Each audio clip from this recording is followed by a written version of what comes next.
Hey everybody, welcome back to another commentary. More Hogs gameplay on in the background as usual, but today I want to talk to you about the three states of being. Now, the starting point for this topic, I suppose, is to ask yourself, who am I? It sounds very cliche to ask, because the usual response would be, well, I'm Pinstripe, I'm a YouTuber, I'm a game designer. No, but who are you really? Again, sounds very cliche, but when we look at the three states of being, there's the use of that word I, we'll get onto that I guess, but in my mind I perceive these states of being as organic, ego, and self. Now, what do I mean by that? Well, let's start with the most obvious one, organic. We are, of course, an organism. Our body is the organic bit, and when you think about all of the things that you're doing right now, all the things that your body's doing that you subconsciously don't control, but they're working, they're doing, and they're going on as a happening without you even having to think about it. I mean, breathing is the obvious one, because that one, there's the meme where it's like, you switch to manual mode when you start thinking about breathing. You think about how deeply you're breathing, but on a minute-to-minute basis, that happening occurs of itself without you having to think about it. It's only when you're either inebriated or in some other state of consciousness that your breathing becomes more of a manual process, where it's something that you just think about. And of course, we can break all this down biologically and say, well, the heart pumps the blood, it becomes oxygenated and is pushed around the body, but really, how are you conscious right now? Again, you can explain all the scientific methods and all the biological understandings of what our body does, but when we look at consciousness, how are you conscious right now? And it's interesting when we look at sleep as another example of going into the unconscious in order to make the conscious a surprise.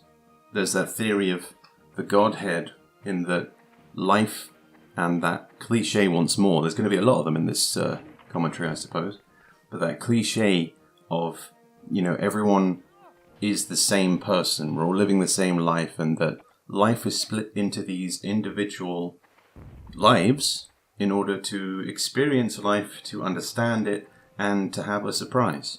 Because let's say, for instance, that you are God, not in the obey me kind of way, but as in the, I am life, I am the universe sort of way, right? If you had all of that power to do and create anything, you would get bored, And it's exactly the same when we look at video games. When you have too much customization, too much freedom, too much of a sandbox, it eventually, over time, becomes boring.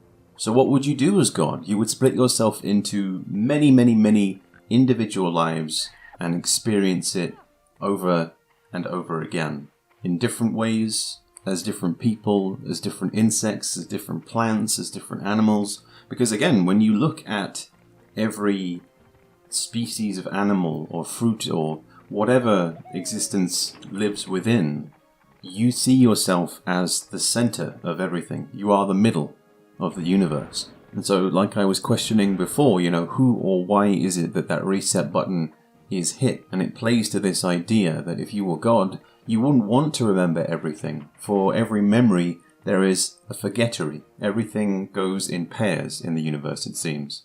So yeah, you have the organic, you have your physical body and all of the amazing wonders that come with it, whether it be a brain signal being moved. I'm currently wiggling my hand, obviously you can't see it, but just to do it myself, all of these things that we don't think about, because you have control of this autonomous robot, and you kind of think of it as if you were a passenger within a vehicle. Your body is a vehicle, a vessel that you sit within. And that's where we get to our next point of the ego.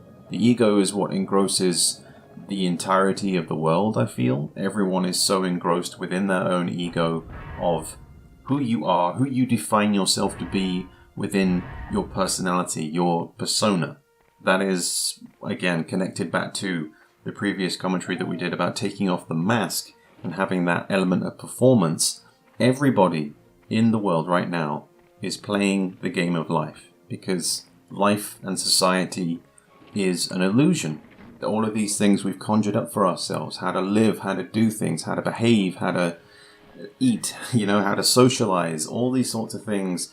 And it even stretches further than that to, our language, the things that we name, whether it be a tree or a car or a lamppost or a building. These are words that we have made to understand the world around us, but they only make sense to us.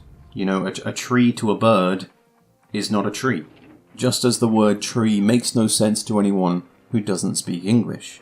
Our definitions and defining of life are what are encompassed within the ego, and I find that, to me, I'm not necessarily tired of the ego, but just how egocentric, is that a word? Just how ego-centered everyone is in the year of 2024/2025, And whenever I'm scrolling through social media or I'm reading people's posts, I don't get angry, I don't get upset about what's being said. I just think, wow, what a big ego that person has. When you see people that post 15 pictures of themselves at different angles or slightly different facial expressions, and again, I just think, wow, what a big ego that person has, because the ego takes over everything in your life. You want to define yourself, and that's been kind of ingrained in you since you were birthed. When you're born, you're given a name, that is who you are defined as, and then you are told as you progress through school and education that you must do these things in life. They must make you who you are. You have to make life as best as it can be for yourself, and it's all centered around that word, I. But the main thing that you need to realize is that, one, the ego itself, it's not a bad thing, that is the part of us that defines how to live life, how to understand life. But the main thing that you also need to realize alongside that is that there is no getting rid of the ego. Like, you can't get rid of your ego with your ego, Your ego is a part of you. It is who you are, but it's not everything that is you. And that's where we get on to the third state of being, of self. Now, this one is kind of a little bit arbitrary in how I've named it, because it's sort of, in a way, left up to interpretation. But the best way that I can describe it is, as an example, I am somebody who enjoys my solitary. I work from home, and about 85% of my day is spent by myself, right? Now, it's been a habit of mine since I was a kid, in that I talk to myself when I'm alone, and I have had quite a few moments fairly recently, over the last few months, where I've actually thought about, whenever I'm thinking about something, where that thought comes from, and then I'll say it out loud to myself. And that is, to me, an example of my ego, where myself, my inner self, is saying this thought or thing, and my ego is the one that takes that and says it out loud. And then then my inner self ends up thinking to myself, why did you say that? You just thought it. Why do you need to say it out loud too? And it's this, again, this strange split between the self and the ego. Not having a battle, but just saying that they are there. So what actually is self? Well, to me, it's the me behind everything. Behind the ego, behind the organic, that can't survive without either of them. That they all coexist with each other. The self is the unnamed entity that is me, If we are seeing the ego as being the performer, then the self is the person behind that mask, is the living being behind all of that. And that's where I was getting into how, when you look at society and people today, the ego has totally engrossed everything and near enough everybody.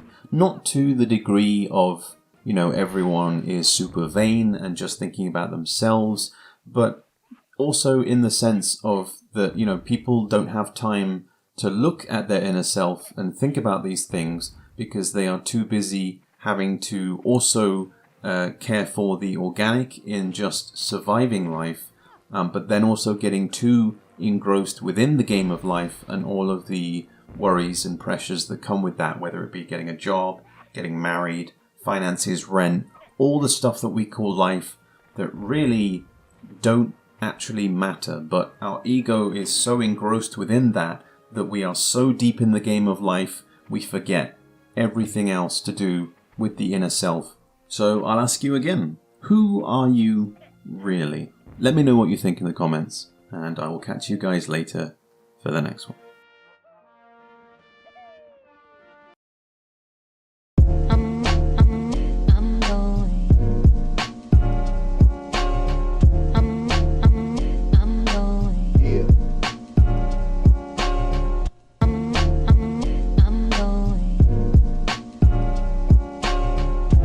Destination going. I'm going. There's destination.